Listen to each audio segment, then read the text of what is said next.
21:25, nada, ¿no? Fue un pequeño corte. Seguimos aquí en el primer bloque de Es lo que hay. Te lo anticipé, te lo presento ahora. Obviamente, seguramente lo conoces. Si no, te lo presento. Sí, estamos acompañados del diputado mandato cumplido. Está perfecto. Sí, también juez mandato cumplido, ¿por qué no?, de la provincia de San Juan, el doctor Pedro Rizzo. Pedro, buenas noches, bienvenido. Buenas noches, muchas gracias por la invitación. Bueno, gracias por venir, Pedro. ¿Exageré o está bien la definición que di? Vos lo nombraste Cuatro Panis. Sí, bueno, con tu voto, sí. Participé en el Consejo de la Magistratura, era miembro del Consejo de la Magistratura en ese momento, y bueno, tocó votar, pero era diputado. Y en la Cámara de Diputados se propuso una terna por parte del Consejo, que se hace la preselección, donde iba el doctor Petrignani, el doctor Magín Suárez y el doctor Cuatro Panis. Y bueno, Cuatro Panis había participado activamente en la Cámara de Diputados como asesor en el bloque de la Cruzada Renovadora, desde el momento en que fundamentalmente se comienza a notar su actividad cuando se inicia el juicio político a Jorge Escobar, al gobernador Escobar. Pará. Entonces nos vamos año 1992. Claro. Escobar fue destituido en noviembre del 92, ¿puede ser? Exactamente. Bien, perfecto. Entonces tenemos antes de noviembre lo que estamos hablando. Antes de noviembre. Del 92.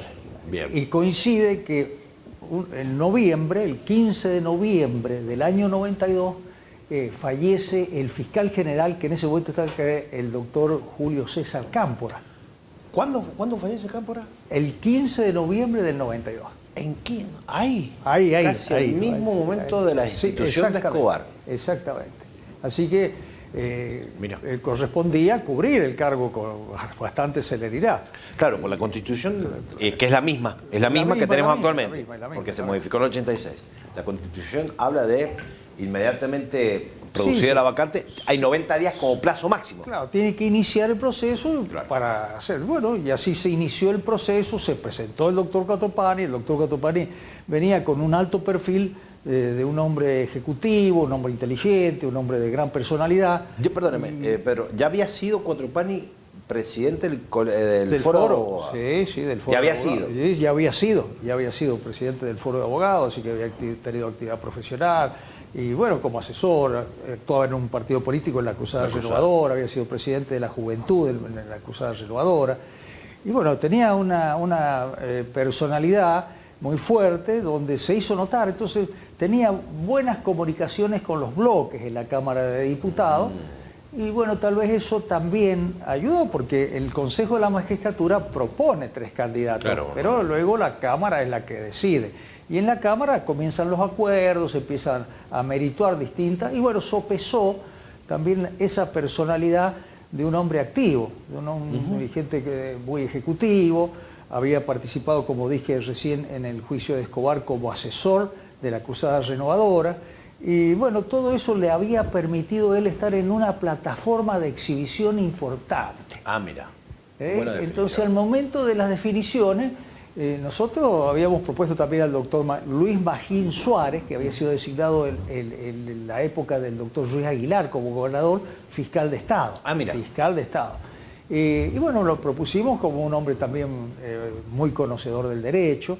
Y el doctor Petrignani, el otro integrante de la terna, era un camarista muy caracterizado, un hombre muy respetado, ya fallecido lamentablemente, pero un hombre de bien y de muy buenos conocimientos jurídicos, así que también le daba un buen perfil para ir a ese cargo, y estaba propiciado también un poco por la Corte de Justicia, es decir, se habían hecho en el tema de la selección por parte del Consejo de la Magistratura, siempre el voto de la Corte de Justicia es importante, así que él fue propuesto por la Corte para integrarla. Bien. Y ahí consiguió los votos, ¿no es cierto? Como consiguió los votos el doctor Luis Magín Suárez y consiguió el doctor Cuatro Panis. Consejo de la Magistratura, que está compuesto por 5. Sigue siendo igual.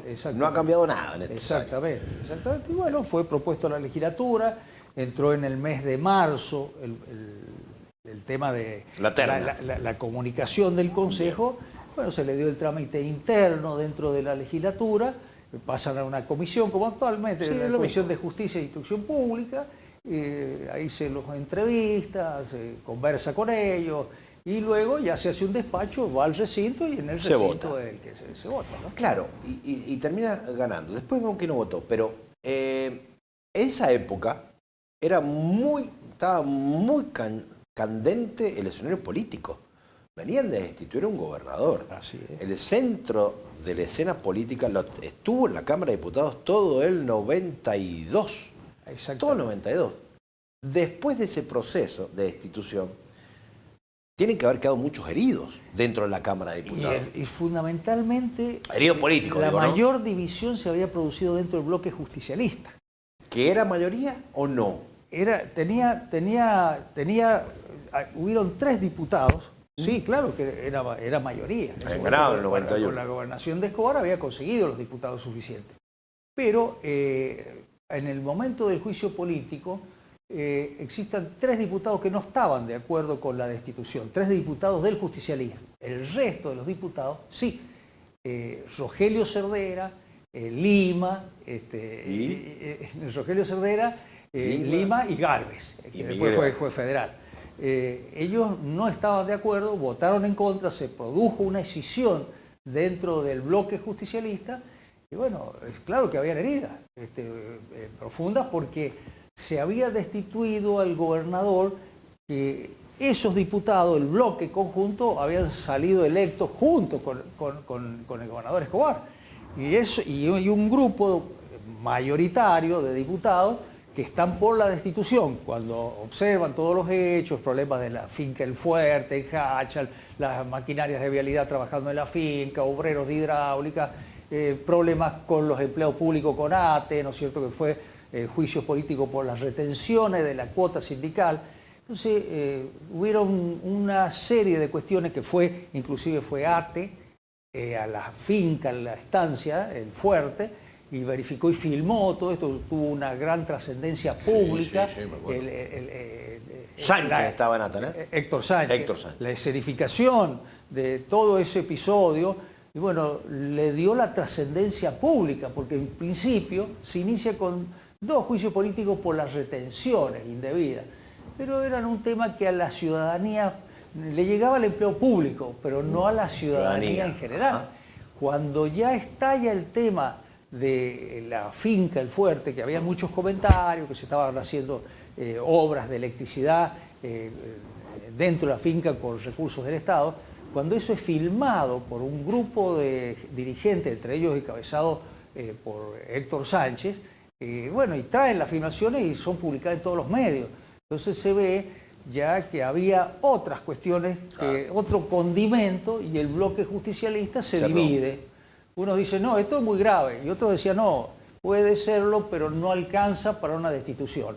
Y bueno, y ahí se produjo la votación. A mí me tocó estar en la comisión investigadora, donde estaba Zuleta por el oficialismo. Peronista. Claro, pero estaba Gálvez también. Peronista. Entonces, y habían 2, Ortiz y otro dirigente más de la acusación reguladora. Lo mismo estaba representado nada más que por quien habla, ¿no?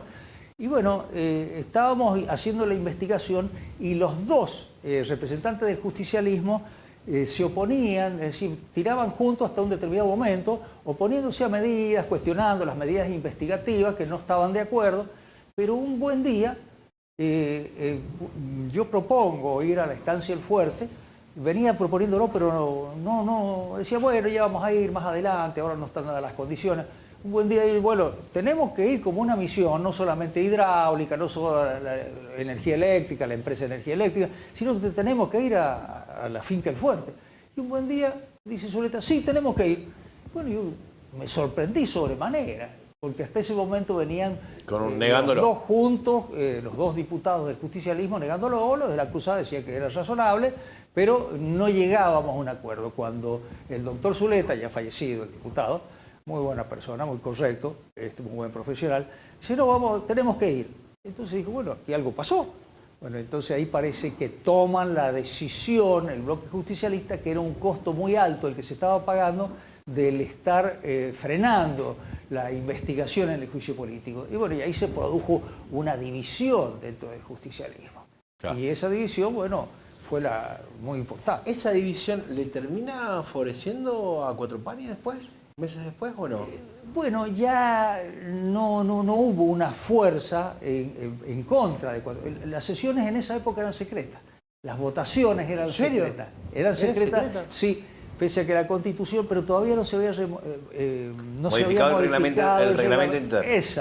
Exacto. Entonces se seguía con esa rémora de la antigua Constitución y del reglamento interno que debía ser secreto, ¿no? Por garantía no solo para el diputado, sino también para la persona que iba a ser designado, porque a lo mejor se podían hablar cosas que no podían, y seguía siendo secreto. Entonces se hizo un debate y se votó y siguió siendo secreta, cuestión que recién se modifica el reglamento a fines de ese año, cuando se presentan ya otros cargos para el Poder Judicial. A fines de ese año ya sí se admitió las designaciones, que se designó en este caso al doctor Balaguer en noviembre del año 93, al doctor Balaguer y al doctor Medina Palá.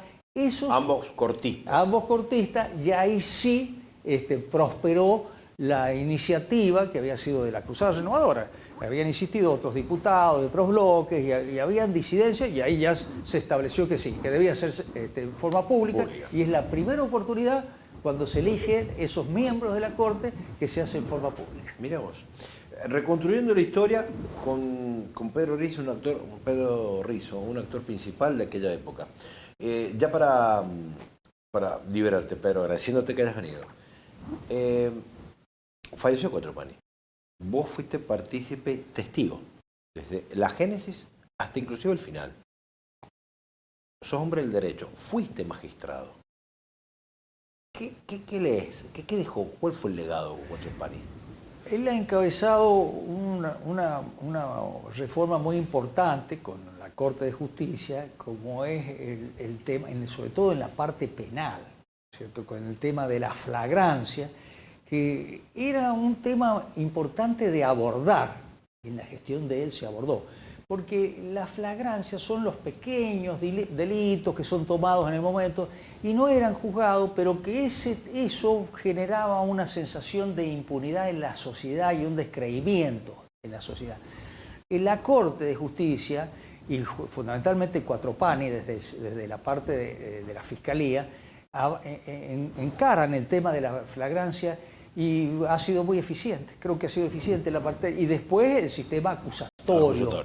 Así que los dos sistemas, que es un sistema que también debemos decir que está prosperando en todas las provincias, es un sistema que ya viene también en la nación, está en las provincias, pero San Juan no se podía quedar retrasado. Pero alguien tenía que tomar la bandera e impulsarlo, porque si no nos íbamos a quedar. Hay otras provincias que lo tienen, pero no podía ser que no se hiciera. Es decir, se hizo, se concretó. Y bueno, era un avance, un desafío muy importante, y se cumplió. Así que yo creo que ha sido muy positivo. Pedro Rizzo, diputado mandato cumplido 91-95. Por eso fue invitado, entre otros cargos que tuvo. Yo te agradezco mucho que hayas venido, Pedro, ¿sí? Muchas gracias por la invitación. Por favor, el agradecido soy yo. Pedro, gracias. 21 horas 38 minutos en la República Argentina. Pausa, no te vayas.